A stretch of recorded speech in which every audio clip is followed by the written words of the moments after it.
আমরা আমার এক ভাইয়ের বাড়ি যাইতেছি অনেক দূরে। এখন এই ভাই আমাকে সামনে আছে। আজকে হ্যাঁ এই ভাইয়ের দেশের বাড়ি আইছি। কিন্তু খুবই কষ্টকর, বৃষ্টির সিজন তো, কাদা মাড়ি এই পাড়াই আসা লাগে। খালের পাড় দিয়ে একটা রাস্তা গেছে, সেই রাস্তা দিয়ে আমরা এখন বর্তমানে যাইতেছি। প্রায় আমরা কাছাকাছি চলে এসেছি। আপনাকে দেখামু যে আউগের বাগান। আপনারা যে আউগের এই যে দেখতে পাচ্ছেন আউগের বাগান, এই কত সুন্দর আউগের বাগান। আমি লাগাইছি আউক, মনে করেন যে রোগ বইয়ে গেছে, রোগে মনে করেন যে আজকে আমার বইয়ে গেছে, এই কারণে আজকে আমার ভালো করতে পারিনি। তবু চেষ্টায় আছি যাতে আজকে ভালো হয়, ওষুধ দিতে থাকি।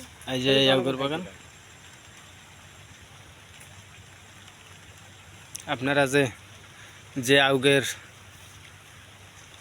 রস বাকি এই মনে করেন দেখেন আমার আউকের চেহারা কত ভালো, আউকের চেহারা কত সুন্দর। তবু চেষ্টায় আছি আউক ভালো ধরার জন্যে, জনগণ পাবলিক যেন আউক খাইতে পারে সুন্দরভাবে, সুন্দর মিষ্টি হয়, সুন্দর রং হয়, সুন্দর কালার হয়। এই কারণে আমি আউক খাতলেই আমি নিজে কৃষ্টি কাজ করতে আসি, এই খামার মানে আমি খাটতে আসি। একটু আপনারা দর্শক দোয়া করবেন, আমি যে বেশি কিনে আমি যে গরিব মানুষ আপনার সাথে খাইতে জন্য আপনার কোনো বড় লোক করতে দোয়া করেন।